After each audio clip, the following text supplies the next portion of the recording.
ఇక big question డీటెయిల్స్లోకి వెళదాం. రాజు బలవంతుడైతే సమర్థుడైతే శత్రువులంతా ఏకమవుతారట. చాణక్యుడు చెప్పిన రాజనీతి ఇది. నీతి రీతి లేని చంద్రబాబు గుంపును వెనకేసుకుని ఎన్నికల యుద్ధానికి వస్తానంటున్నాడు. ఆల్రెడీ పవన్తో పొత్తు పెట్టుకున్నాడు. ఆయన గారేమో రేపో మాపో బీజేపీ మాతోనే కలిసొస్తుందని స్టేట్మెంట్లు ఇస్తున్నాడు. అందరం కలిసి జాకీలు పెట్టి టీడీపీని పైకు లేపుతామంటున్నాడు. ఇటు చూస్తే చంద్రబాబు తెలంగాణలో కాంగ్రెస్కి రహస్య స్నేహితుడిగా మెలుగుతున్నాడు. నిన్న డీకే శివకుమార్తో బెంగళూరు ఎయిర్పోర్ట్లో ఏకాంత చర్చలు జరిపాడు. అసలేంటి చంద్రబాబు రాజకీయం అన్న ప్రశ్నకు వినిపిస్తున్న సమాధానం ఏంటో తెలుసా? ఎవరో రావాలి, జాకీలు తేవాలి, టీడీపీని పైకి లేపాలి. ఆల్రెడీ పవన్ వచ్చేశాడు, జాకీలు తెచ్చేశాడు. ఇక బీజేపీ లేదా కాంగ్రెస్లలో ఎవరో ఒకరు రావాలి, జాకీలు తేవాలి. అందుకే మోడీకి జై కొట్టు, కాంగ్రెస్కు కన్నుగీటు అనే సిద్ధాంతాన్ని ఫాలో అవుతున్నాడు చంద్రబాబు. అసలు కన్నింగ్ బాబుతో ఎందుకంత కన్ఫ్యూజన్ నెలకొంది? సింపుల్గా ఓ ప్రశ్న అడగనా? బాబు కాంగ్రెస్కు కన్నుగిడితే బాబునే నమ్ముకున్న కళ్యాణ్ బాబు పరిస్థితి ఏంటి? ఇంతకీ డీకేతో బాబు సీక్రెట్ మంతనాల వెనుక మర్మమేంటి? వచ్చే ఎన్నికల్లో గుంపును వెంటేసుకుని రానున్నాడా? పవన్తో పెద్ద ప్రయోజనం లేదని గ్రహించాడా? దింపుడు కళ్ళ మాసలతోనే హస్తానికి షేక్ హ్యాండ్ ఇచ్చాడా? పొత్తులో ఉండాలా పోవాలా చాయిస్ పవన్కి వదిలేశాడా? నారా కూరలో కరివేపాకు లాంటి కళ్యాణ్ దారి ఎటు? అసలు 74 ఏళ్ల బాబును ఆయన చేతిలో ఉన్న టీడీపీని పైకి లేపడానికి ఎవరో ఒకరు రావాల్సిందేనా? జాకీలు తేవాల్సిందేనా అంటే ఈ 10 పాయింట్స్ అవుననే సమాధానం ఇస్తున్నాయి. పాయింట్ నెంబర్ 1, యువగళంలో బలం లేదని తేలిపోయింది. అందుకే ఎవరో రావాలి, జాకీలు తేవాలి, బాబును పైకి లేపాలి. పాయింట్ నెంబర్ 2, పవన్ గ్రాఫ్ క్రమంగా పడిపోతోందని తేలిపోయింది. అందుకే ఎవరో రావాలి, జాకీలు తేవాలి, బాబును పైకి లేపాలి. పాయింట్ నెంబర్ 3, ప్రశాంత్ కిషోర్తో పని కాదని తేలిపోయింది. అందుకే ఎవరో రావాలి, జాకీలు తేవాలి, బాబును పైకి లేపాలి. పాయింట్ నెంబర్ 4, కాపీ గ్యారంటీలు గ్యారంటీ ఇవ్వవని తేలిపోయింది. అందుకే ఎవరో రావాలి, జాకీలు తేవాలి, బాబును పైకి లేపాలి. పాయింట్ నెంబర్ 5, సింగిల్గా వెళితే సింగిల్ డిజిట్కే పరిమితమని తేలిపోయింది. అందుకే ఎవరో రావాలి, జాకీలు తేవాలి, బాబును పైకి లేపాలి. Point number 6, jail sympathy work out కాదని తేలిపోయింది. అందుకే ఎవరో రావాలి, జాకీలు తేవాలి, బాబును పైకి లేపాలి. పాయింట్ నెంబర్ 7, శవ రాజకీయాలతో లాభం లేదని తేలిపోయింది. అందుకే ఎవరో రావాలి, జాకీలు తేవాలి, బాబును పైకి లేపాలి. పాయింట్ నెంబర్ 8, అల్లర్లు సృష్టిస్తే ఓట్లు రాలవని తేలిపోయింది. అందుకే ఎవరో రావాలి, జాకీలు తేవాలి, బాబును పైకి లేపాలి. Point number 9, yellow media fake ప్రచారం కాపాడలేదని తేలిపోయింది. అందుకే ఎవరో రావాలి, జాకీలు తేవాలి, బాబును పైకి లేపాలి. పాయింట్ నెంబర్ 10, కుప్పంలో కూడా గెలవలేడని తేలిపోయింది. అందుకే ఎవరో రావాలి, జాకీలు తేవాలి, బాబును పైకి లేపాలి. ప్రస్తుతం వినిపిస్తున్నటువంటి 10 అంశాలు ఇవే. వీటిపైనే మనం చర్చించబోతున్నాం. చర్చలో పాల్గొంటున్నారు విజయబాబు గారు, అధికార భాషా సంఘం అధ్యక్షులు, మల్లాది విష్ణు గారు, వైఎస్ఆర్సీపీ ఎమ్మెల్యే, అలాగే డాక్టర్ వినుషారెడ్డి గారు, బీజేపీ అధికార ప్రతినిధి. ముందుగా ఒక దృశ్యాన్ని మనం చూద్దాం. ఎందుకంటే 100 మాటలు పలకలేనిది, చెప్పలేనిది ఒక దృశ్యం మనకు చెబుతుంది. అంతేకాదు అనేక ప్రశ్నలకు సమాధానం కూడా ఇస్తుంది. ఫస్ట్ ఆ దృశ్యాలను మనం చూద్దాం. నిన్న బెంగళూరు ఎయిర్పోర్ట్లో ఏం జరిగిందో ఒకసారి స్క్రీన్ పైన చూద్దాం.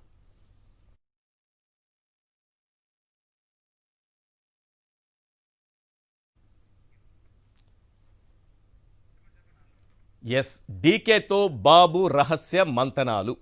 నిన్న ఇద్దరు ఎయిర్పోర్ట్లో కలిశారు. ఇది యాదృచ్ఛికంగా జరిగింది కాదు. ఇందుకు తగిన ఆధారాలు ఉన్నాయి. బాబు వస్తున్న సమయానికే, బెంగళూరుకు వస్తున్న సమయానికే, డీకే నాగపూర్ వెళుతున్నటువంటి సమయాన్ని ముందుగానే ఫోన్లో మాట్లాడుకున్న తరువాత ఇద్దరు బయట కలిస్తే ఇది ప్రచారంలోకి వెళుతుందని ఎయిర్పోర్ట్లోనే కలిసి మాట్లాడుకున్నారు. నిజానికి పరామర్శ అయితే అక్కడే ఉంటారు. మీరు బాగా గమనించండి. ఇద్దరూ కలిసి ఏకాంత చర్చలు, ఏకాంతం అంటే తెలుసు కదా, ఆ ఏకాంత చర్చలు అక్కడ జరుగుతున్నాయి. అందరినీ, అక్కడ ఉన్నటువంటి సెక్యూరిటీని, మిగతా సిబ్బందిని అందరినీ పక్కన పెట్టి ఇద్దరు కూడా ఏకాంతంగా చర్చలు జరుగుతున్నాయి. నిన్న నాగపూర్లో జరగాల్సినటువంటి ఒక సన్నివేశం జరగలేదు. అలా జరగకపోవడం బాబులో కలవరం రేపింది. ఆ సన్నివేశం ఏంటనేది ఫ్యూచర్లో చెబుతాను, ఎందుకంటే అది జరిగినప్పుడు చెప్పాలి కాబట్టి. అది జరగకపోవడంతో బాబులో ఒక కలవరం రేగింది. ఆ కలవరంతో డీకేకి ఫోన్ చేశారు. డీకే నేను పలానా సమయానికి వెళుతున్నానని చెప్పారు. అదే సమయానికి తాను అక్కడికి వస్తున్నానని చెప్పారు. ఇద్దరూ కలిశారు. ఇద్దరూ కలిసి అదే విషయం పైన మాట్లాడుకున్నారు. ఆ విషయం ఏంటి? నాగపూర్లో జరగాల్సినటువంటి ఆ సన్నివేశం ఆగిపోయింది. అక్కడ జరగలేదు. జరగకపోవడంతో బాబులో ఒక కలవరం మొదలైంది. ఆ కలవరం మొదలవడంతోనే డీకేతో మంతనాలు జరిపారు. అది కూడా రహస్య మంతనాలు, ఏకాంత చర్చలు. ఒకవైపు మోడీకి జైకొట్టు, మరోవైపు కాంగ్రెస్కు కన్నుగీటు. ఏదైతే అది. అటు మోడీ కలిసి వస్తే మోడీతో వెళ్ళిపోదాం, ఇటు కాంగ్రెస్ కలిసి వస్తే కాంగ్రెస్తో వెళ్ళిపోదాం. ఎవరు కలిసి వస్తే మంచిది, ఎవరు ఎక్కువ జాకీలు తేగలరు, ఎవరి జాకీలు బాగా స్ట్రాంగ్గా ఉన్నాయి, ఆ జాకీల్ని పెట్టి మన సైకిల్ని పైకి లేపాలి. ఇదే మంత్రాంగం, ఇదే యంత్రాంగం. అక్కడ జరుగుతున్నది కూడా అదే మంత్రాంగం. ఎస్, ఇన్ని రోజులు పవన్ కళ్యాణ్ ఏమంటూ వచ్చారు? చాలా సింపుల్గా చెప్తూ వచ్చారు. బీజేపీ కూడా మాతోనే కలిసి వస్తుంది, మోడీకి నాపై నమ్మకం ఉంది, అమిత్ షా నన్ను నమ్మారు, రాష్ట్ర ప్రజలు నమ్మారు, జన సైనికులు నమ్మారు, ఎవరు నమ్మరా, మోడీ గారు మాతో కలిసి వస్తున్నారు, బీజేపీ మాతో కలిసి వస్తుంది అన్నారు.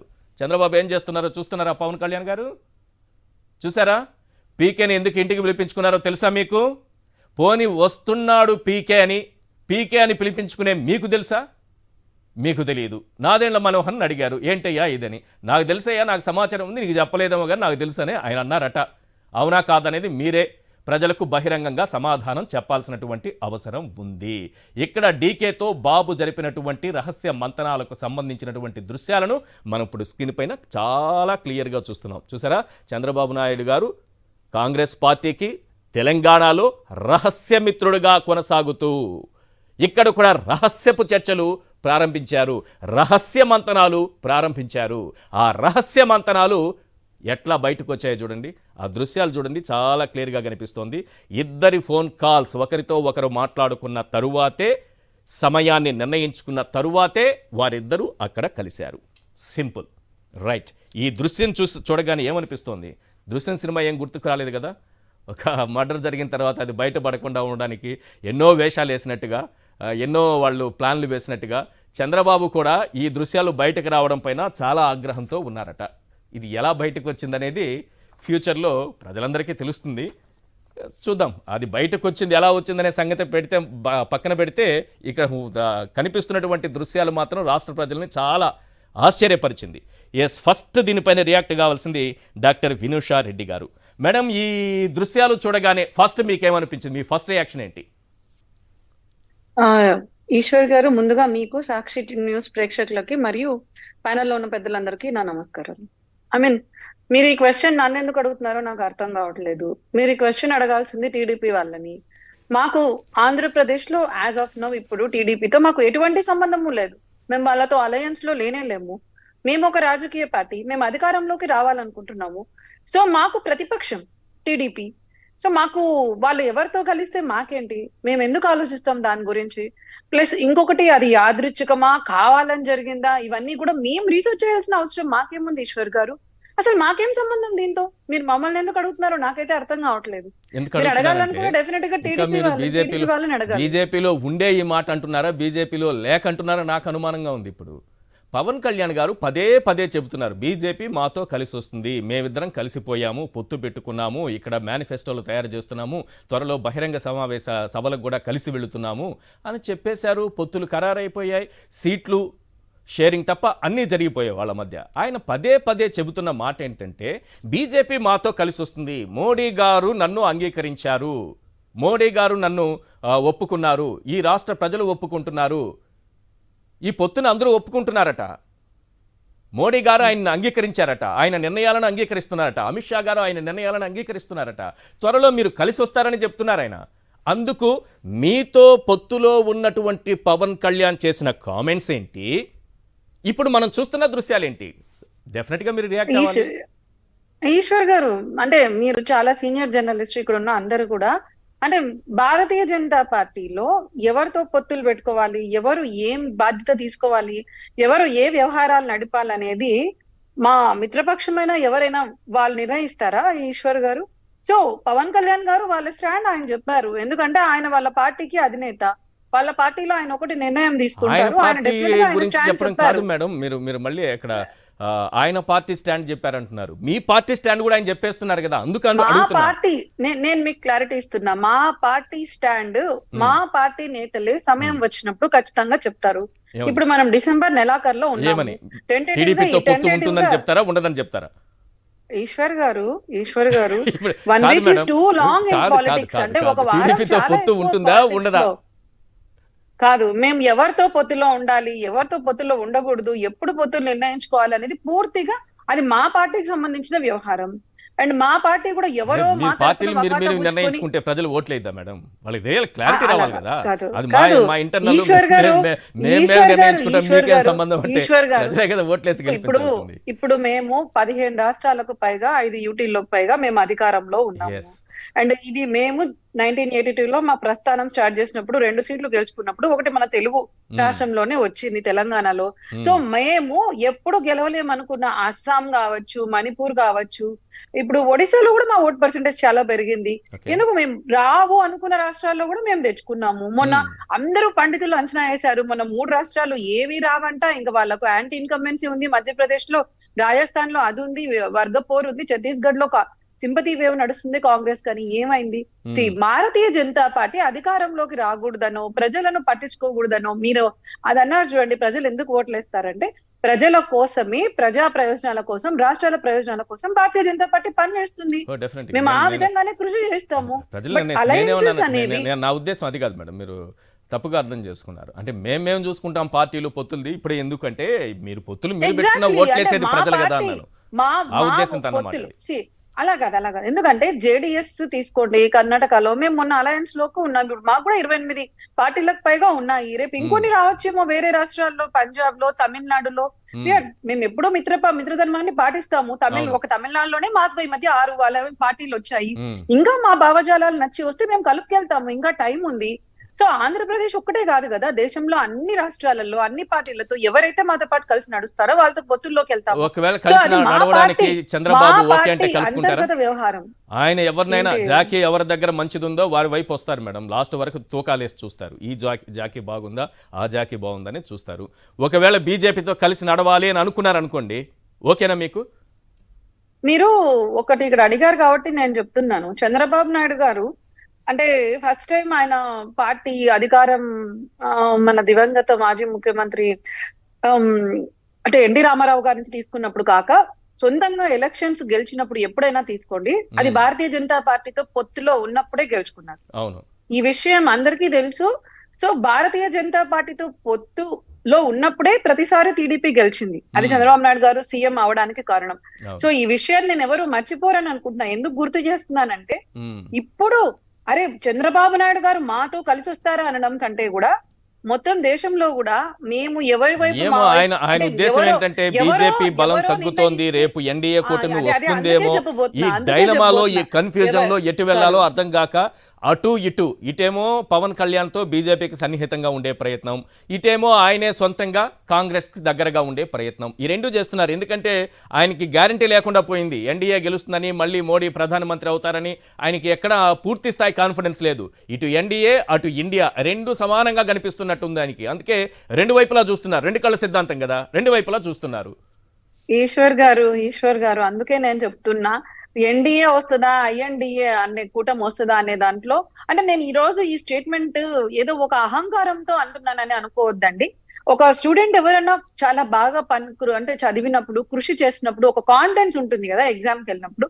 మేము కూడా భారతీయ జనతా పార్టీ కూడా అదే కాన్ఫిడెన్స్ తో ఉంది. And we're going for a hattrick. అది ఎందుకంటే మోడీకా గ్యారంటీ. మేము ఈ 9.5 సంవత్సరాలలో ప్రజల కోసం, అది సంక్షేమం కావచ్చు, అభివృద్ధి కావచ్చు, భద్రత కావచ్చు, జాతీయ సమగ్రత కావచ్చు, ఇప్పటికిప్పుడు మనం చూస్తున్నాము. అస్సాంలో 30 ఏళ్ల నుంచి ఉన్న సమస్యకు వాళ్ళకు ఈ రోజు ఒక సొల్యూషన్ దొరికింది, పీస్ఫుల్ సొల్యూషన్. ఆహ్పా చట్టాన్ని నార్త్ ఈస్ట్ లో మేము తీసేసాము. నేను మీకు ఈ విషయం ఎందుకు చెప్తున్నానంటే, సార్వత్రిక ఎన్నికల్లో నార్త్ కావచ్చు, ఈస్ట్ కావచ్చు, సౌత్ కావచ్చు, శాంతి కావచ్చు, భద్రత కావచ్చు, మేము కృషి చేశాము అభివృద్ధికి. సో 2024 లో బీజేపీ తిరిగి రావడం ఖాయం, రాసి పెట్టుకోండి. సర్వేలు అలాగే చెప్తున్నాయి, కాన్ఫిడెన్స్ అలాగే ఉంది. ఆయన చంద్రబాబు మనసులో మిమ్మల్ని ఏముందో నమ్ముకోవాల్సిందే నేను అని అంచనా కాన్ఫిడెంట్ గా వేయలేను. ఉన్నారా? మీరు ఎలాగో గెలుస్తారు కాబట్టి మీ వైపే వస్తారా చంద్రబాబు? మేము 2024 లో వీఆర్ కమింగ్ బ్యాక్ అండ్ మా టార్గెట్ కూడా చాలా క్లియర్ గా ఫిక్స్ అవును చేశారు. Madam. Is bar mission for 400 అవును మేడం, 50% మీరు టార్గెట్ అంత క్లస్టర్స్ కాన్ఫిడెంట్ గా ఉన్నారు. ఏర్పరిచారు. థర్డ్ మీరు హ్యాట్రిక్ కొట్టబోతున్నారు కాబట్టి మీ వైపే చంద్రబాబు వస్తారు అనుకుంటున్నారా? మేము అదే చెప్తున్నాను ఈశ్వర్ గారు, మాతో పాటు మా భావజాలం దేశ ప్రగతి కోసం కలిసి వచ్చే పార్టీలతో పొత్తులు ఎప్పుడు ఏర్పరచుకోవాలి అనేది జాతీయ నాయకత్వం రాష్ట్ర నాయకత్వంతో మాట్లాడి డిసైడ్ చేస్తుంది. ఇంకా టైం రైట్. ఉంది. సో మనకెందుకు ఇప్పుడు ఐ మీన్ ఎవరైనా ఏ పొలిటీషియన్ అయినా ఎవరితో సో కలుస్తారు ఇక్కడ నాకు ఏమో. బీజేపీ నుంచి కూడా బట్ క్లారిటీ రాలేదు కాబట్టి నేను ఇప్పుడు ఒక క్వశ్చన్ ని అటు అమితాబ్ బచ్చన్ కి ఇటు రాష్ట్ర ప్రజలకి పంపిస్తున్నా. కౌన్ బనేగా 10 కరోడ్ పతి, ఎవరైనా కాల్ చేయొచ్చు. బాబు జత కట్టేది ఎవరితో? ఏ బీజేపీతో, బి కాంగ్రెస్తో, సి ఎవరితో కాదు. ఈ ఇద్దరిలో ఎవరితోనూ కాదు. రాష్ట్ర ప్రజలు ఎవరైనా కూడా కాల్ చేసి చెప్పొచ్చు. సార్ విజయబాబు గారు, నేను ఆఫర్ రాష్ట్ర ప్రజలందరికీ ఇస్తున్న కౌన్ బనేగా 10 కరోడ్ పతి, దానికి ఆన్సర్ త్వరలో 10 వస్తుంది. crore ఎవరిస్తారు ఈశ్వర్ గారు? 10 కోట్లు ఎవరిస్తారు? అదే అమితాబ్ బచ్చన్ గారికి పంపిస్తానన్నాను కదా, నేను ఇవ్వలేను కాబట్టి ముందే చెప్పా. అందుకే నేను అంత ఇవ్వలేను కాబట్టి బచ్చన్ గారికి పంపిస్తాను. చూద్దాం బాబు గారి రాజకీయ వ్యూహాలు ఏ రకంగా ఉంటాయనే దానిపైన ఈ క్వశ్చన్కి అక్కడ ఏమైనా సమాధానం లభిస్తుందేమో. సార్ మీరేం చెప్తారు ఈ దృశ్యాలు చూసిన తర్వాత? బీజేపీ ఇప్పటికీ ఆ దృశ్యాలకి మాకు సంబంధం లేదు, మేమే మాకు మేము ఎన్నికలు వచ్చినప్పుడు ఎలాంటి నిర్ణయమైనా తీసుకుంటాము, పవన్ కళ్యాణ్ స్టేట్మెంట్లకి మాకు కూడా సంబంధం లేదని అంటోంది. తెలుగుదేశం పార్టీ అనేది చంద్రబాబు నాయుడు గారు ఒక పోలికలో చెప్పాలంటే చూపుల గుర్రం అంటారు. ఈ చూపుల గుర్రం ఎప్పుడు ఎటువైపు చూస్తుందో, ఎందుకు చూస్తుందో, ఎలా చూస్తుందో అనేటువంటిది ఎవరికీ అర్థం కాదు. ఆ చూపుల గుర్రం నైజమే ఇవాళ చంద్రబాబు నాయుడు గారిది కూడా. అందుకని ఆయనకేమి ఒక భావసారూప్య మైత్రి గాని మరొకటి గాని ఉండదు. పచ్చి అవకాశవాద వైఖరి అనేటువంటిదే ఆ చూపుల గుర్రం యొక్క లక్ష్యం. అందుకని కాసేపు బీజేపీ వైపు చూస్తారు, ఆ వెనక కమ్యూనిస్టులని కామ్రేడ్స్ ని జాగ్రత్తగా రిజర్వ్ చేసి పెట్టుకుంటారు, ఇంకొక వైపు కాంగ్రెస్ తో చేస్తారు, మరొక వైపు టీడీపీ మూల స్తంభాలుగా ఉన్నటువంటి వాళ్ళని బీజేపీలోకి పంపించి అక్కడ ఏదో ఒక టైంలో మంతనాలు జరపండియా, ఏదో రకంగా చేయండి అని చెప్తే వాళ్ళు పాపం సంవత్సరాల తరబడి అటు మోడీ గారిని లేకపోతే అమిత్ షా గారిని ప్రసన్నం చేసుకోవడానికి వాళ్ళ వంతు కృషి వాళ్ళు చేస్తున్నటువంటి పరిస్థితుల్లో ఈయన స్వయంగా రంగంలోకి దిగాక ఎప్పుడైతే తెలంగాణలో ఈయన పరోక్షంగా కాంగ్రెస్ గెలుపుకి ప్రయత్నం చేశాడు అనేటువంటిది ఒక ప్రచారం బలంగా వినిపించిందో, తదనంతర కాలంలో అక్కడ మొత్తం వ్యవహారాన్ని నడిపించినటువంటి డీకే వైపు ఈ చూపుల గుర్రం చూపు అనేటువంటిది పడింది. దీనికి మీరు అన్నట్టుగా ఏంటంటే ఒక ఎలాగూ కర్ణాటక వస్తున్నారు కాబట్టి ఆ టైంకి ఈయన రావటం ఆయన వెళ్ళటం అనేటువంటిది కాకతాళీయం అని చెప్పని అన్నారు. ఈ కాకతాళీయంలో కూడా ఏమైందంటే ఫ్లైట్స్ టైమింగ్ లో తేడా వచ్చిందండి. ఇది జాగ్రత్తగా గమనించాలి. ఫ్లైట్ టైమింగ్స్ లో తేడా వచ్చినప్పుడు వాళ్ళు అనుకున్నట్టుగా అక్కడ సింక్ అవ్వాలి. సింక్ అవ్వనప్పుడు ఏం చేయాలి? ఆయన బిజీ చాలా పాపం, ఆయన దారిని ఆయన వెళ్ళిపోవాలి. కానీ చంద్రబాబు నాయుడు గారు వచ్చేంత వరకు కూడా ఆయన వెయిట్ చేశారనేటువంటిది ప్రత్యక్ష సాక్షులు చెప్తున్నటువంటి మాట. అంటే దాని అర్థం ఏంటి? చంద్రబాబు నాయుడు గారి రాక కోసమే ఆయన ఎదురు చూస్తున్నాడు. ఇక్కడే చంద్రబాబు నాయుడు గారి తైనాతి మీడియా ఇవాళ చేసినటువంటి ప్రచారాన్ని కూడా మీరు గమనించండి. గతంలో ఇటీవల కాలంలో అధికారికంగా ప్రధాని నరేంద్ర మోడీ గారు ఆహ్వానం మేరకు ఇటు జగన్మోహన్ రెడ్డి గారు, అటు చంద్రబాబు నాయుడు గారు, మిగతా రాష్ట్రాల మంత్రులు వీళ్ళు అందరూ కూడా భేటీకి వెళితే అక్కడ నరేంద్ర మోడీ గారికి నమస్కారం పెట్టి జస్ట్ ఊరికే పలకరింపుగా ఒక వ్యవహారం జరిగింది. అదంతా కూడా వీళ్ళు ప్రముఖంగా ప్రచురించి నరేంద్ర మోడీ గారితో ప్రధానితో చర్చలు జరుపుతున్నటువంటి చంద్రబాబు నాయుడు గారిని వేశారు. డిస్కషన్స్, డిబేట్స్ కూడా పెట్టారు. మీకు గుర్తుందో లేదో, జస్ట్ పలకరింపుకి చర్చలను పెట్టారు. ఇవాళ ఏం చేశారు? ఇవాళ ఆ చర్చలు జరిపితే కాకతాళీయంగా కలిశారని చెప్పని దానికి షుగర్ కోటింగ్ ఇస్తున్నటువంటి పరిస్థితి. మీరేమో దాన్ని పదే పదే ఏకాంత చర్చలు అని చెప్పని అంటూ ఉంటే ఇది పవన్ కళ్యాణ్ గారికి ఏకాంత చర్చలు అనేటువంటి అనుమానం వస్తుంది. మీరు ఆ పదాన్ని పదే పదే నొక్కి వాక్కండి. నేను కంగారు పడ్డా, ఏంటి ఈయన ఇన్నిసార్లు అంటున్నారా? ఆయనకి వేరే రకంగా అర్థం అవుతుంది లేనిపోయిన గోలని. ఇక్కడ గమనించాల్సింది ఏంటంటే రేపు ఈయన ఆలోచిస్తుంది ఏంటంటే బీజేపీ గనక వీళ్ళ ఎఫర్ట్స్ అంటే ఏ టీడీపీ మూల స్తంభాలు అయితే వాళ్ళు బీజేపీలో చేరి సంవత్సరాలుగా ప్రయత్నాలు చేస్తున్న ఈ ప్రయత్నాలన్నీ కూడా విఫలయత్నాలు అయితే రేపు కాంగ్రెస్ పార్టీతోనూ కామ్రేడ్స్ తోనూ కలిసి కూటమిగా వెళితే ఫలితాలు ఎలా ఉంటాయనే దాని మీద కూడా ఈ చూపుల గుర్రం అనేటువంటిది ఒక ప్రయత్నాలు చేసే భాగంలోనే ఇవాళ ఈ ఏర్పాటు అనేటువంటిది జరిగింది అనేది చాలా నిర్ద్వందంగా చెప్పొచ్చు. కాకపోతే ఇక్కడ గమనించాల్సింది ఏంటంటే కాంగ్రెస్ పార్టీ యొక్క వ్యవహారం అక్కడ తెలంగాణలో ఏంటి, కాంగ్రెస్ తెలంగాణ ఇచ్చింది, అందుకని రెండోసారి కన్సిడర్ చేశారు. కానీ ఇక్కడ ఆంధ్రప్రదేశ్ ని గిచ్చింది. ఈ కాంగ్రెస్ ఆంధ్రాని గిచ్చినటువంటి గిచ్చుడు ఇప్పటికీ కూడా మాననటువంటి గాయంగా ఉంది. అలాంటి పరిస్థితుల్లో ఈ గిచ్చిన కాంగ్రెస్ ని మెచ్చి ఈయన గనక వాళ్ళతో అంటకాగినట్లయితే పరిస్థితి ఎలా ఉంటుందనేటువంటిది వాళ్ళు ఊహించుకోవాలి. అయితే ఇక్కడ జరిగే ప్రయత్నం ఏంటంటే కొన్ని రోజులుగా ఈ జనసేన వాళ్ళ వర్గాలు పరోక్షంగా చేస్తున్నటువంటి ఎమోషనల్ బ్లాక్ మెయిలింగ్, మాకు ఇన్ని టిక్కెట్లు కావాలి, అన్ని టిక్కెట్లు కావాలి, ముఖ్యమంత్రి పదవి ఇస్తేనే ఇదవుతాం, కాదంటే మేము సంగతి చూస్తాం అనేటువంటిది ఆల్రెడీ అక్కడ మొదలైంది.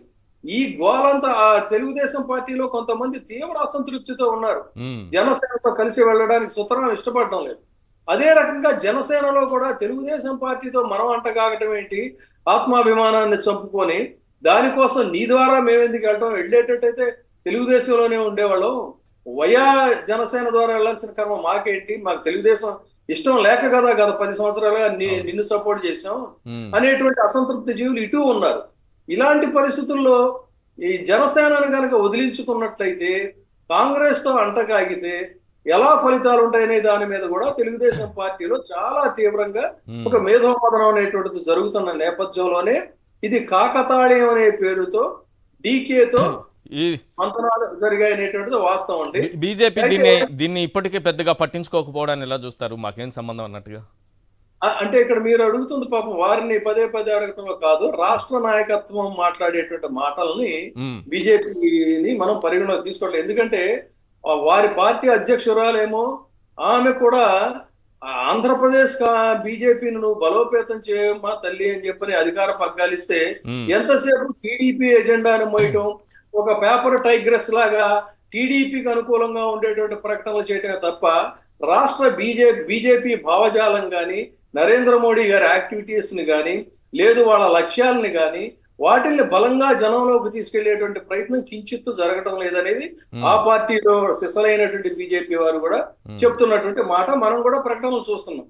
సో అలాంటి పరిస్థితుల్లో రాష్ట్ర బీజేపీ ఇంకా వాళ్ళు బలంగా విశ్వసిస్తుంది ఏంటంటే డెఫినెట్ గా మేము పవన్ కళ్యాణ్ తోనే ఉంటామని వారు కూడా చెప్తున్నారు. బీజేపీ సార్ అందరికీ వచ్చే సింపుల్ ప్రశ్న ఏంటంటే బీజేపీతో కలిసి వెళ్ళడానికి పురంధేశ్వరి గారు ఉన్నారు, ఆల్రెడీ ఈయన పంపించినటువంటి పార్టీ నాయకులు బీజేపీలోనే ఉన్నారు, పవన్ కళ్యాణ్ కూడా బీజేపీతోనే ఉన్నారు.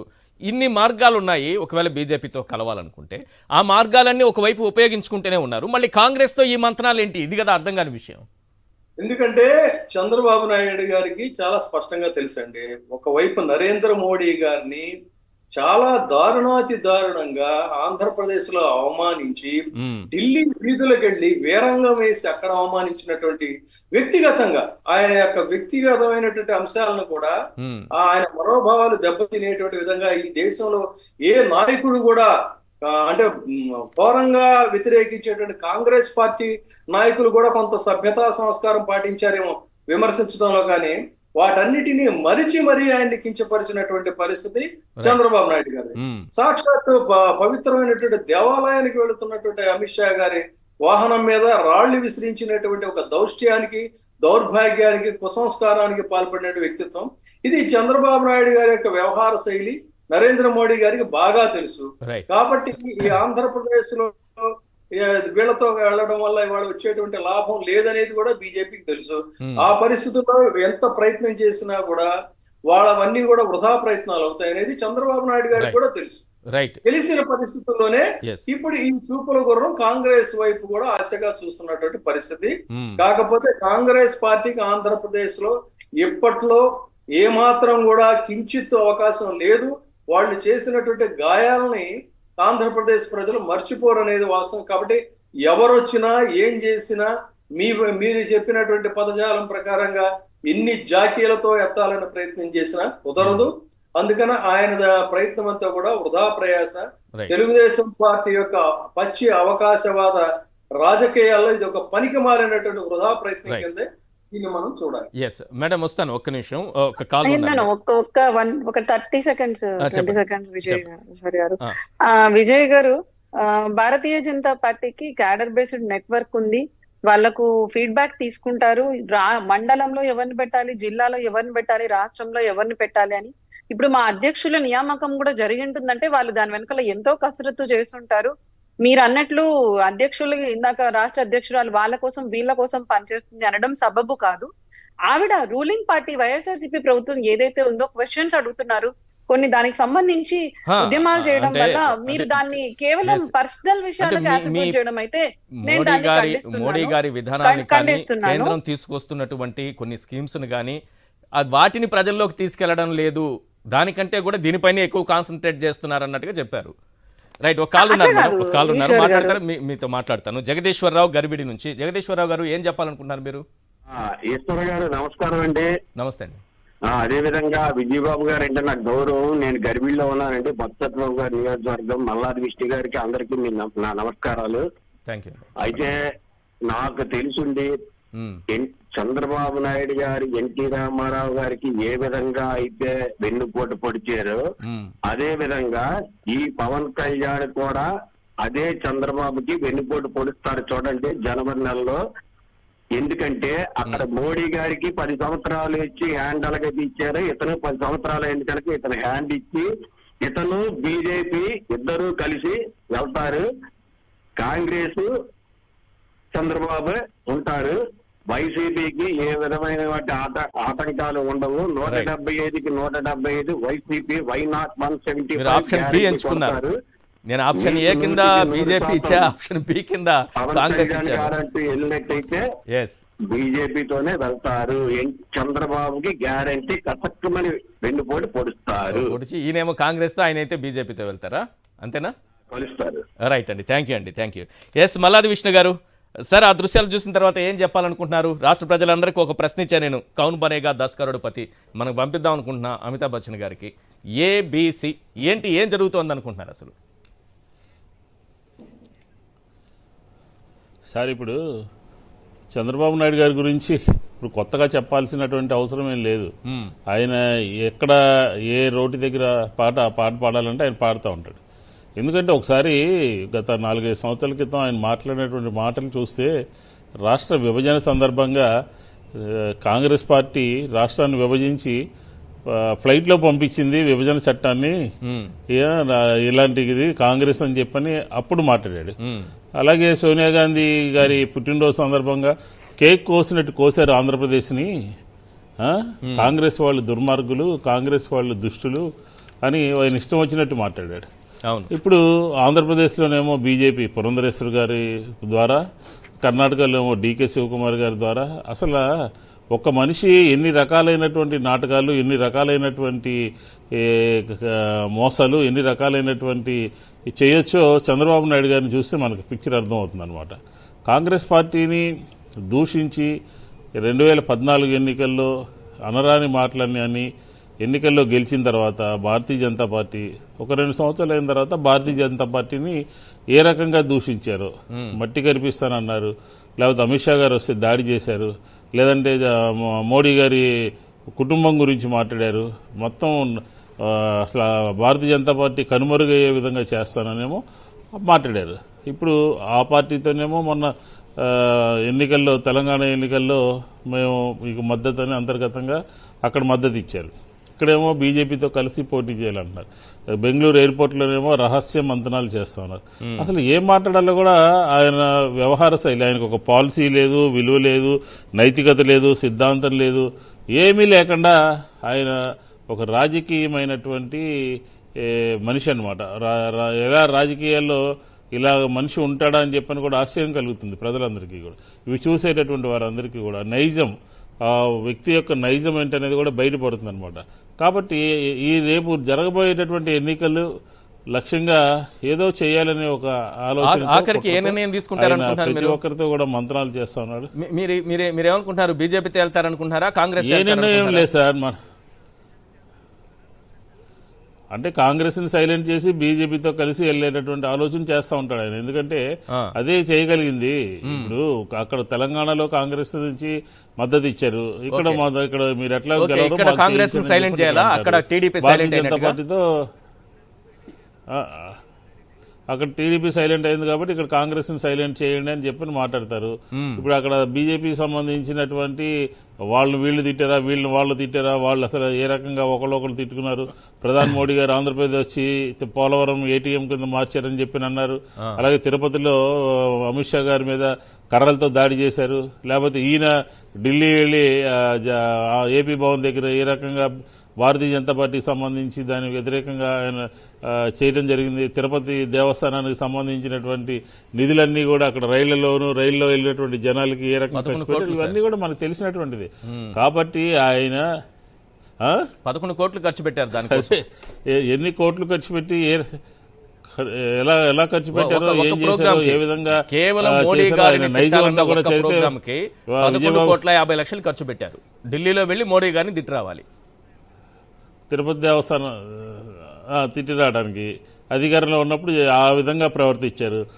అధికారం పోయిన తర్వాత నైజం అంతా చూస్తున్నాం కదా, గంటకు ఒక మాట చూస్తా ఉన్నాం. కాబట్టి ఆయనతో పొత్తులో ఉన్నటువంటి వాళ్ళు కాంగ్రెస్ పార్టీ ఉంది, భారతీయ జనతా పార్టీ ఉంది, సిపిఐ ఉంది, సిపిఎం ఉంది, జనసేన ఉంది. అందరూ తిట్టారు, అందరూ వెళ్లాలని చూస్తున్నారు, అందరితో మాట్లాడుతున్నారు. ఇది చంద్రబాబు నాయుడు గారి యొక్క ఒక సిద్ధాంతం లేని, నైతికత లేని, విశ్వసనీయత లేని, విలువలు లేనటువంటి పార్టీ గాని లేకపోతే వ్యక్తి గాని ఎవరైనా ఉన్నారంటే చంద్రబాబు నాయుడు గారు తెలుగుదేశం అని చెప్పొచ్చు. రైట్. కాల్ ఉన్నారు ప్రసాద్ హైదరాబాద్ నుంచి. ప్రసాద్ గారు ఏం చెప్పాలనుకుంటున్నారు సార్? చంద్రబాబు ఎవరితో కలిసి వెళ్లే అవకాశం ఉందనుకుంటున్నారు? బీజేపీతోనా, కాంగ్రెస్ తోనా? హలో ప్రసాద్ గారు, వినిపిస్తోందా? ప్రసాద్ గారు, మీ క్వశ్చన్ కి నా ఆన్సర్ రెంటికి చెడ్డ రేవడి అంటారు కదా. ఓకే, చివరికి చంద్రబాబు అదే ఇవ్వడం అనుకుంటున్నాడు. మీరు వేసిన క్వశ్చన్ ఎవరికి ఆయనకి క్లారిటీ ఉండదు. ఇప్పుడు నేను ఇటు సైడ్ పోతున్నానా అటు సైడ్ పోతున్నానా అన్నది. ఆన్ టైం గేమ్ ప్లే చేయడంలో Chandrababu Naidu the super power ఉంది. ఆన్ టైం గేమ్ ప్లే చేయడంలోనే ఆయన రెంటికి చెడ్డ రావడవుతాడు అన్నది.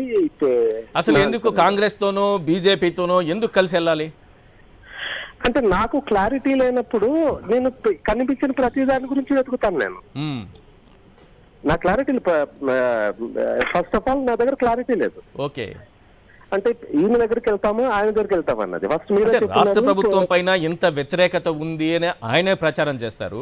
ఒంటరిగా వెళితే గెలవలేమని ఆయనే అనుకుంటారు. అదే సమయంలో జనసేనతో పొత్తు పెట్టుకుంటారు. ఇది చాలదన్నట్లుగా అటు బీజేపీతో ఇటు కాంగ్రెస్ తో కూడా మంత్రాలు జరుపుతారు. కమ్యూనిస్టులు ఎలాగో ఉన్నారు, ఎప్పుడు పిలిస్తే అప్పుడు రావడానికి పెద్ద విషయం కాదు అది. వాళ్ళు కూడా చెబుతున్నారు బీజేపీని వదిలేస్తే ఏ క్షణమైనా మేము కూడా చేరుతామని. పాపం వాళ్ళు చంద్రబాబు చెప్పినట్టు వినేవాళ్ళు కాబట్టి పెద్ద విషయం అయితే ఏం కాదు అది. కమ్యూనిస్టులు ఎప్పుడైనా వచ్చేస్తారు, వాళ్లే చెప్పుకుంటున్నారు కాబట్టి. అంటే ఎందుకు వీళ్ళందరూ ఎందుకు అవసరం? అసలు ఇంతమంది ఎందుకు అవసరం? నిజానికి అంత వ్యతిరేకత ఉంటే ఇంతమంది ఎందుకు అవసరం? అంటే నాకు క్లారిటీ లేదు అక్కడ. అంటే చంద్రబాబు అనే నాకు క్లారిటీ లేకపోతే నేను కనిపించిన ప్రతి ఇష్యూని పట్టుకునే చూస్తాను అన్న పొజిషన్ లోనే పోతాను కదా. ఇది బీజేపీ తోటి వెళ్తున్నాను, BJP in alliance with Janasena. Janasena ఈ రోజు ఎవరు అంటే బీజేపీతో టీడీపీతో కలవడానికి ముందు జనసేన, కలిసిన తర్వాత జనసేనలో మీరు చూస్తున్నారు ఏం జరుగుతున్నాయి బయట ఆంధ్రప్రదేశ్ లో అన్నది. ఇప్పుడేంటి పవన్ కళ్యాణ్ ఒకవేళ ఇతను చంద్రబాబు కాంగ్రెస్ తో కలిసి వెళితే పవన్ కళ్యాణ్ చంద్రబాబు వైపు వెళ్ళిపోతారా, లేకపోతే బీజేపీతోనే ఉంటారా? The same dialogue applies to Pawan Kalyan also. రెంటికి చెడ్డ రేవాళ్ళు అవుతారు ఇద్దరు. అదే ఉంది. ఇంకొకటి, నేను కాంగ్రెస్ గురించి మీరు ప్రెస్ చేస్తున్నారు కాబట్టి కాంగ్రెస్ ఆంధ్రప్రదేశ్ లో ఏముందండి? అదే ఇక్కడ తెలంగాణ ఇచ్చింది, అక్కడ ఆంధ్రప్రదేశ్ గిచ్చింది, అంతకుమించి ఇంకేం లేదు. చాలా క్లియర్గా చెప్పారు, చాలా బాగా చెప్పారు కూడా విజయబాబు గారు, అక్కడ ఇచ్చింది ఇక్కడికి ఇచ్చింది. అది కలవడంలో ఏంటన్నది ఆయన కన్ఫ్యూజన్ క్రియేట్ చేయడం తప్పితే నాకైతే యూజ్ ఏం కనిపించట్లేదు, అక్కడ ఆయనకు వచ్చే యూజ్ ఏం కనిపించట్లేదు. రైట్, థ్యాంక్ యూ అండి ప్రసాద్ గారు, మీ అభిప్రాయం తెలియజేసినందుకు. మేడం వినిషా గారు, ఇక్కడ ప్రధానమైన అంశం ఏంటంటే ఎన్టీఆర్ శత జయంతి ఆగస్టు 28న జరిగితే ఆయన పైన ఒక స్మారక నాణ్యం రిలీజ్ చేస్తే పురంధేశ్వరి గారు అందరినీ అంటే చంద్రబాబుని తీసుకెళ్లి నడ్డా గారితో ప్రముఖులతో మాట్లాడించారు, కూర్చోబెట్టారు, పక్క పక్కన కూర్చోబెట్టారు. కార్యక్రమం వేరు, అక్కడ జరిగింది వేరు. రాజకీయ కార్యక్రమంలో అది జరిగిందనేది అందరికీ తెలుసు. ఎందుకంటే కుటుంబం సంబంధించింది అయితే కుటుంబ సభ్యులే ఉండాలి, కానీ మిగతా ఎంపీలు వాళ్ళు వీళ్ళు ఎవరెవరో అక్కడ వచ్చారో ఆ ఫోటోలు కూడా మీరు చూశారు. ఒకటి అయిపోయింది. బాబుకు బీజేపీ స్నేహ హస్తం. ఆ మధ్య అమిత్ షాతో చంద్రబాబు భేటీ అయినప్పుడు ఓ దినపత్రికలో వచ్చినటువంటి వార్త, ఆ దినపత్రిక కూడా చంద్రబాబుకు సంబంధించిందే, ఎల్లో మీడియా అని వారికి పేరు. వారు రాసిన వార్త ఏంటంటే మీరే స్నేహహస్తం అందించారు అని, బీజేపీనే స్నేహహస్తం చంద్రబాబుకి అందించింది అని. మరి మీరు స్నేహహస్తం అందిస్తున్నా, అక్కడ ఒకవైపు పురంధేశ్వరి గారు ప్రయత్నాలు కొనసాగిస్తున్నా, మరోవైపు ఆయన పెట్టినటువంటి ఎంపీలు కూడా ప్రయత్నాలు చేస్తూ ఉన్నా, ఇంకోవైపు పవన్ కళ్యాణ్ తన బాధ్యతలు తనకిచ్చినటువంటి అంటే చంద్రబాబు ఇచ్చినటువంటి టాస్క్ నెరవేర్చే పనిలో ఉన్నా, మళ్ళీ ఇటు కాంగ్రెస్ని చూడ్డాన్ని మేము అసలు పట్టించుకోమంటే ఎలా? స్నేహాస్తం మీరే అందించారట కదా, ఇప్పుడు ఆయన వస్తారా? ఈశ్వర్ గారు, ఇప్పుడు కొన్ని పర్సనల్ ఈక్వేషన్స్, పర్సనల్ రిలేషన్స్ ఉంటాయండి. దాన్ని మనం ప్రతి దాన్ని పొలిటికల్ గా చూడకూడదు. ఇప్పుడు ఎన్టీఆర్ గారి శత స్మారక నాణ్యం విడుదల అవన్నీ కూడా that is purely a personal event. ఆవిడ పురంధేశ్వరి గారు ఆవిడ ఇంట్రెస్ట్ లో చేసుకున్నారు, అండ్ డెఫినెట్ గా ఫ్యామిలీ మెంబర్స్ ని పిలుచుకొని ఉంటారు. ఆయన కూడా ఒక ఫ్యామిలీ మెంబర్ కాబట్టి వెళ్ళి ఉంటారు. అండ్ అంటే టేక్ దట్ ఎగ్జాంపుల్, అంటే పొలిటికల్ కుటుంబ సభ్యులు ఉన్నారా? కుటుంబ సభ్యులు ఎవరు? చంద్రబాబు ఒకరే ఉన్నారు. కుటుంబ సభ్యులు అంటే ఎవరు?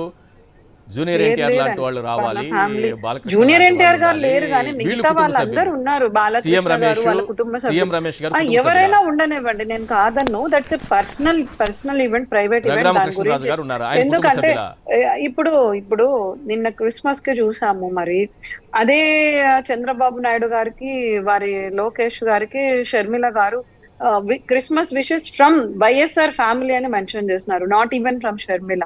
సో దీనిని అందరినీ మనము ఎవరైనా కావచ్చు, మీడియా కావచ్చు, ఏదైనా సరే. ప్రొఫెసర్ కె నాగేశ్వర్ గారితో నేను నిన్న ఏదో సందర్భంలో మాట్లాడుతూ ఉంటే ఆయన చెప్పారు ఆయనకు కూడా పంపించారట. మరి అందరికీ పంపించినప్పుడు అందులో భాగంగా నాగేశ్వర గారు ఏ పార్టీకి సంబంధించిన వ్యక్తి కాదు. మరి అంటే నేను ఏమంటున్నానంటే don't bring personal events or personal relations into politics అండి.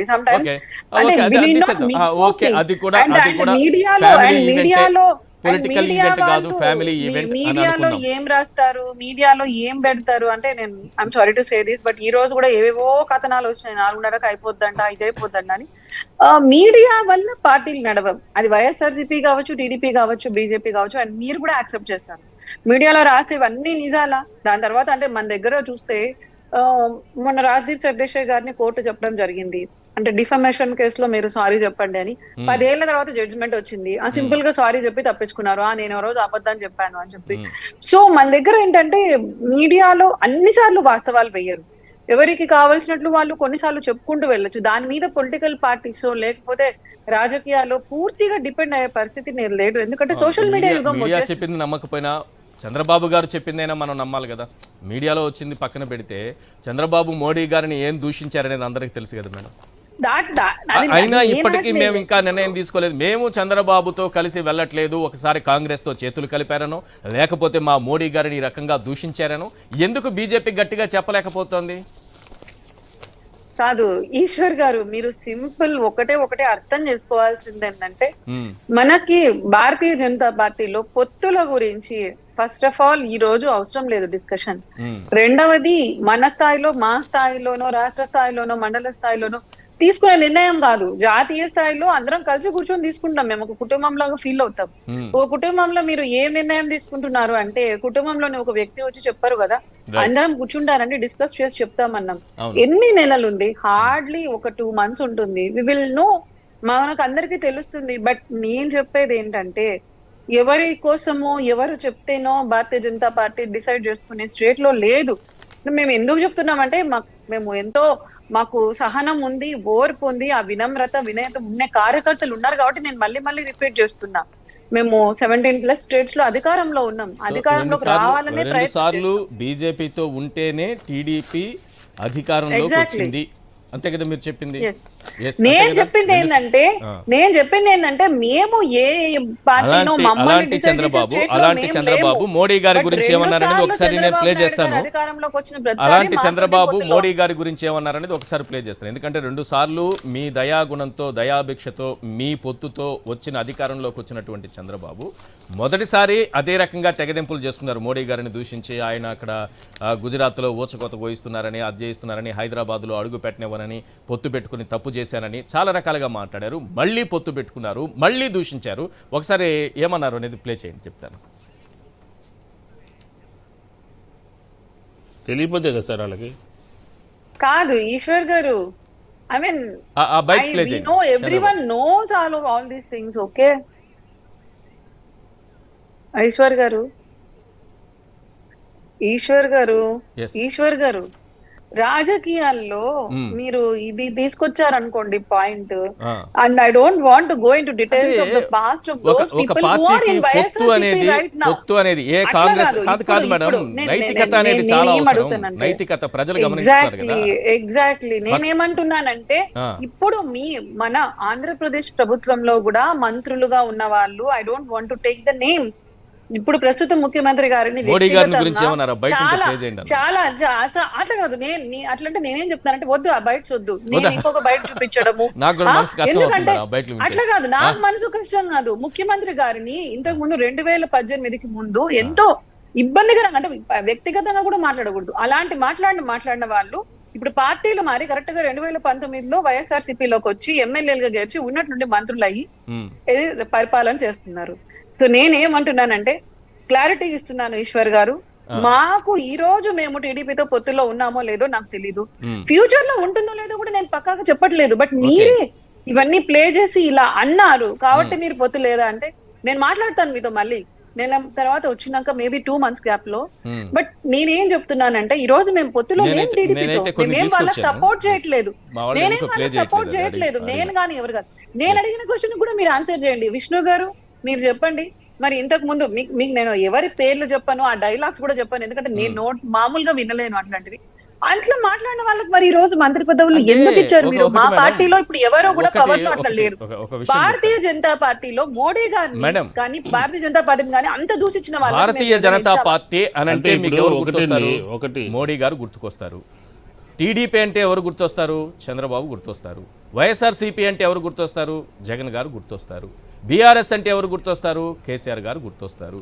ఈ మధ్యలో ఉన్న ఎమ్మెల్యేలు వాళ్ళు వీళ్ళు మారుతూ ఉంటారు, మాట్లాడుతుంటారు, ఇవన్నీ అయిపోతాయి.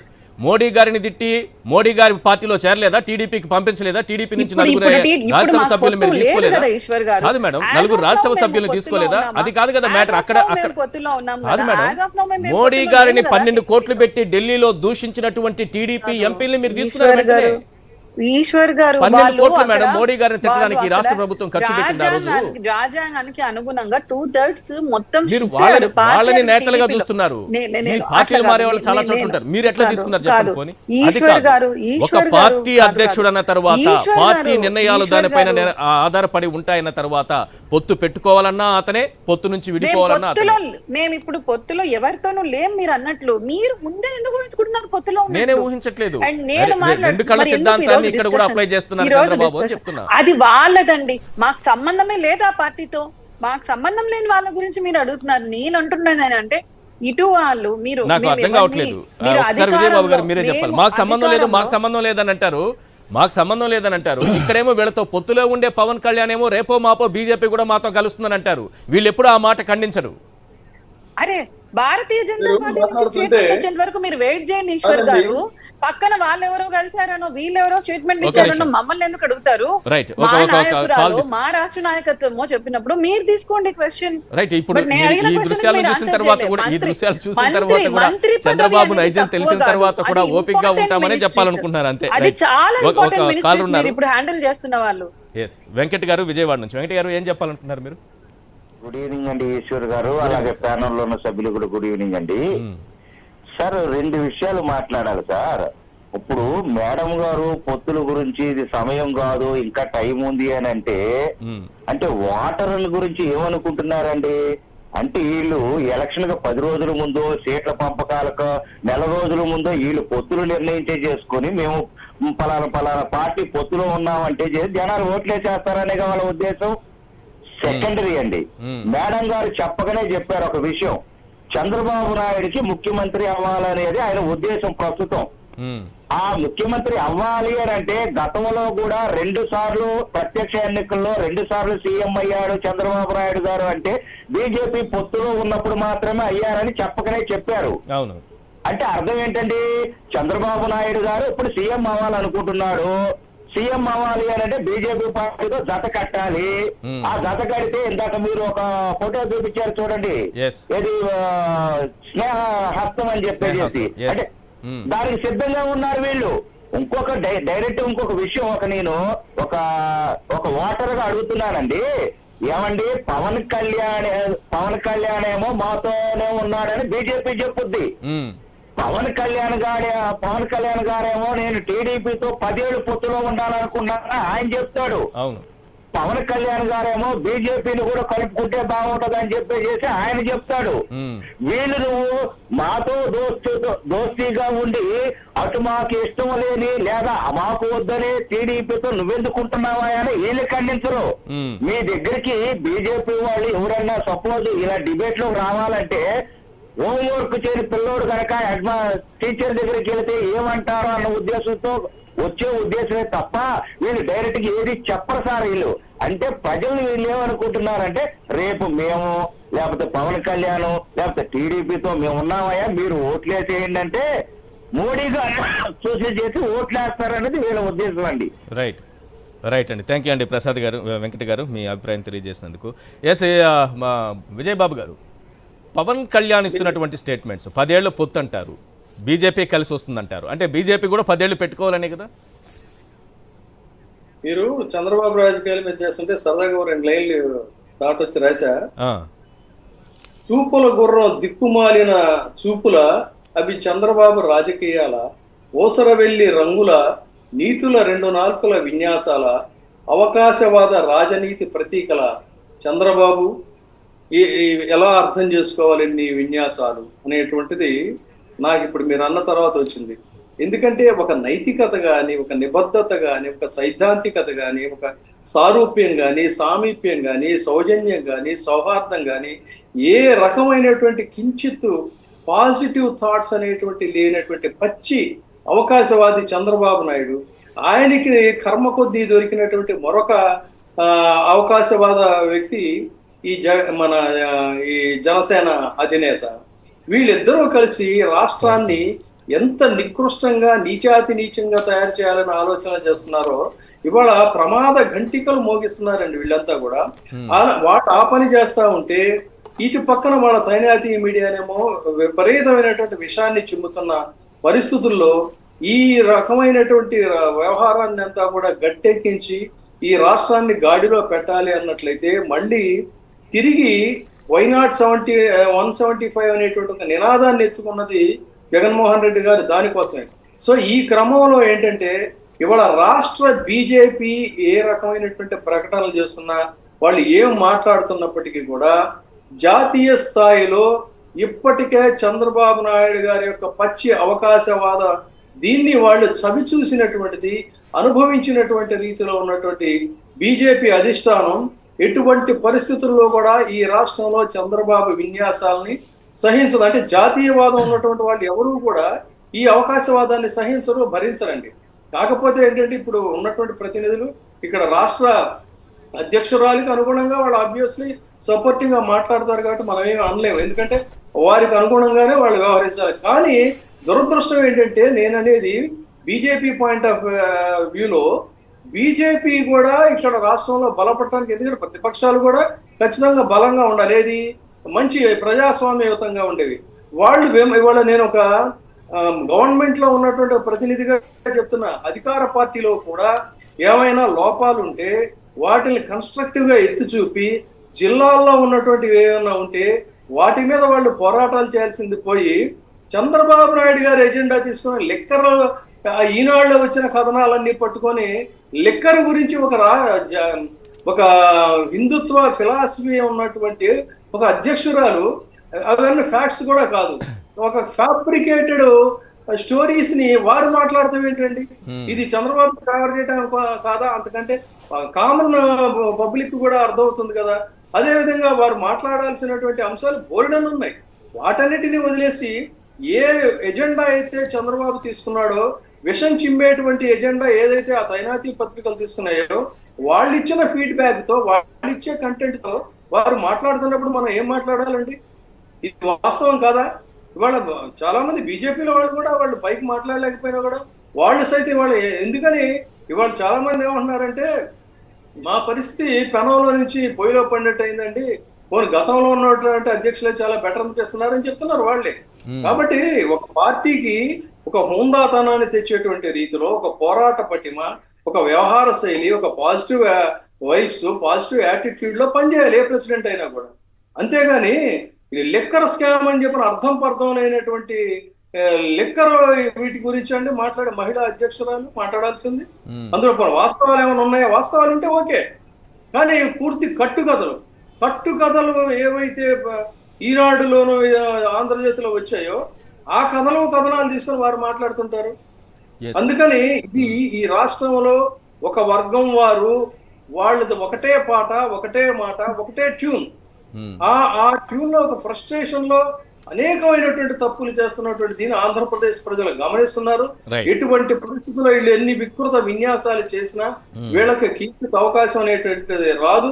తిరిగి మళ్ళీ వైనాట్ 175 అనేటువంటి ఒక నినాదం ఇవాళ ప్రతిధ్వనిస్తుంది, మారుమోగుతుంది. తిరిగి మళ్ళీ జగన్మోహన్ రెడ్డి గారు పట్టం కడతారు. తర్వాత ఇవాళ భీమవరంలో చూడండి, వీళ్ళు ఎంత విషయం చెబుతున్నా కూడా ఇక్కడ భీమవరంలో ముఖ్యమంత్రి గారు చేసిన ప్రసంగంలో ఆయన బాడీ లాంగ్వేజ్ కానీ, ఆయన కాన్ఫిడెన్స్ లెవెల్స్ కానీ, ఆ టోన్ కానీ పరిశీలించినట్టయితే ఎక్కడా కించిత్ తొట్టుపాటు లేదనేటువంటి దాన్ని బట్టే ఇవాళ రేపు రాబోయే ఎన్నికల యొక్క వ్యవహార శైలి ఎలా ఉంటుంది, వీళ్ళ ప్రసంగాల తీరు, వీళ్ళ ఫ్రస్ట్రేషన్స్, వీళ్ళ బాడీ లాంగ్వేజ్, జగన్మోహన్ రెడ్డి గారి బాడీ లాంగ్వేజ్, జగన్మోహన్ రెడ్డి గారి యొక్క వ్యవహార శైలి, ఆయన కాన్ఫిడెన్స్ లెవెల్స్, ఈ రెండు పోల్చి చూసుకోమనండి, ఎవరైనా ఆన్సర్ దొరుకుతుంది మనకు. రైట్. ఇది ఇప్పుడు ఎందుకు ఇవన్నీ గుర్తు చేస్తున్నానంటే, మోడీని ఉద్దేశించి చంద్రబాబు అన్న మాటలు sir. Modi hard core terrorist. April 9, 2013 Chittoor జిల్లా మదనపల్లిలో జరిగిన మైనారిటీ సభలో మోడీ ఒక టెర్రరిస్ట్. పెళ్ళాన్ని చూసుకోలేని వాడు దేశాన్ని ఏం చూసుకుంటాడు. ఫిబ్రవరి 10, 2019 గుంటూరు సభలో సార్ ఒక దేశ ప్రధాని టెర్రరిస్ట్ అన్నాడు సార్. ఇప్పుడు మరి పవన్ కళ్యాణ్ ఎట్లా తీసుకొస్తాడు నాకు అర్థం కాదు. వాళ్ళకేంటంటే అవి తప్పుగా కనిపించవండి. ఒక సభ్యత, సంస్కారం, నాగరికత, ప్రజాస్వామ్య విలువలు ఉన్నటువంటి వాళ్ళకి అవి మహా అపరాధంగా కనిపిస్తాయి. కానీ అందులోనే పొర్లుతున్నటువంటి వాళ్ళకి అది ఒక అమృతంలా ఉంటుంది తప్ప అది బురదగా కనిపించదుగా వాళ్ళకి. ఇడ్లీ తిన్నా పన్ను కట్టించుకుంటున్నాడు. జూన్ 19, 2018 కర్నూలు జిల్లా నాయుడుపేట మహాసంకల్ప సభలో ఇడ్లీ తిన్నా పన్ను కట్టించుకుంటున్నాడు. ఈ పన్ను కట్టించుకుంటున్నారా లేదనేది పక్కన పెడితే, మీ పన్ను, నా పన్ను, ఈ రాష్ట్ర ప్రజలందరూ కట్టినటువంటి పన్ను యనమల రామకృష్ణుడి పిప్పి పన్నుకు ఉపయోగపడే లక్షలు పెట్టి సింగపూర్లో పిప్పి పన్ను బీక్కొని వచ్చాడు సార్. వీళ్ళు పన్ను గురించి మాట్లాడుతున్నారు.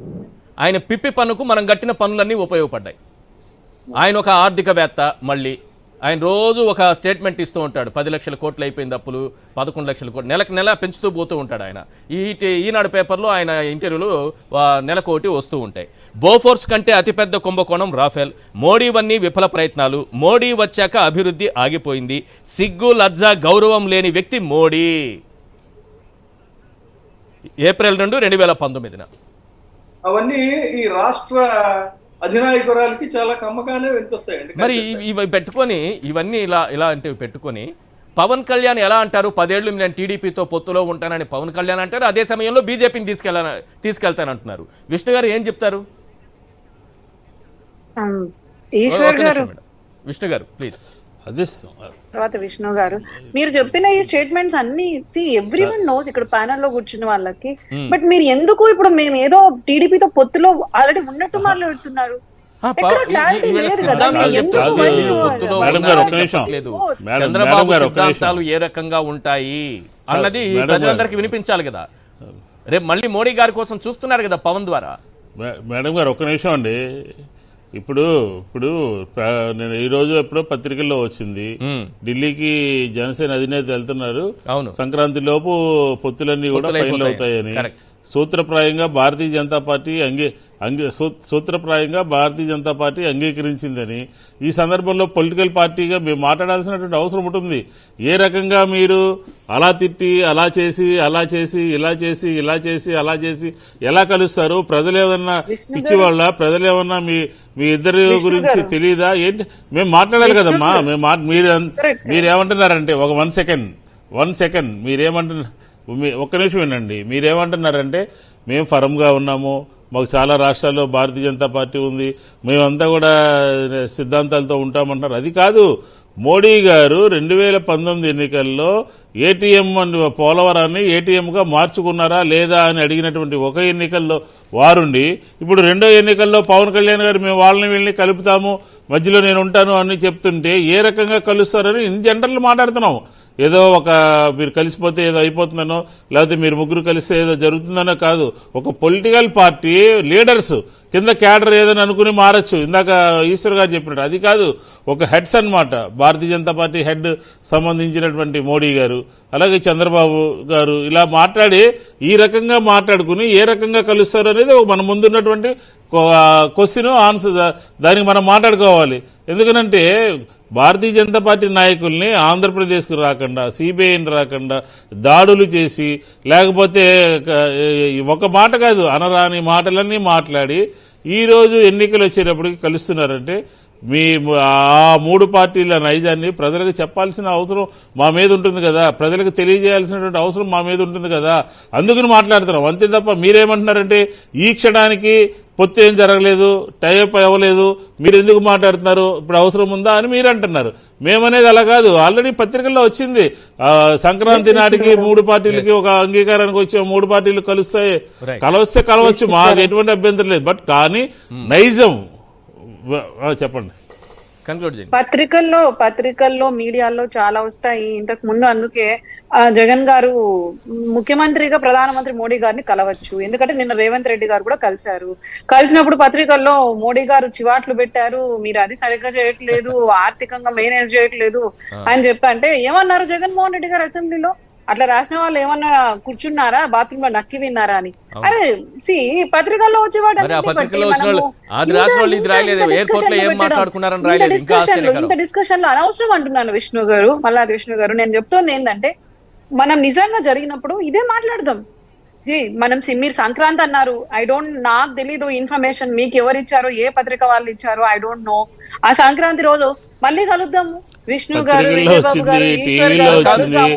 ఇక్కడ నైతికత అనే అంశం పైన మనం చర్చిస్తున్నాం. చంద్రబాబు రెండు కళ్ళ సిద్ధాంతం రాజకీయాల్లోనూ చూపిస్తున్నారు. అటు కాంగ్రెస్ ను చూస్తున్నారు, మోడీకి జై కొడుతున్నారు, ఇటు కాంగ్రెస్ కన్ను గిట్టుతున్నారు. ఆ కన్ను గిట్టేదానికి జై కొట్టడానికి ఎవరు పడిపోతారు అనేది చూడాలి. ఆయన అవసరం అది. Right, thank you ma'am. చర్చలో పాల్గొన్నందుకు వినేశ్వర్ రెడ్డి గారు, అలాగే విష్ణు గారు, విజయబాబు గారు. ఇది వాటి చర్చా కార్యక్రమం. చూస్తూనే ఉండండి సాక్షి టీవీ.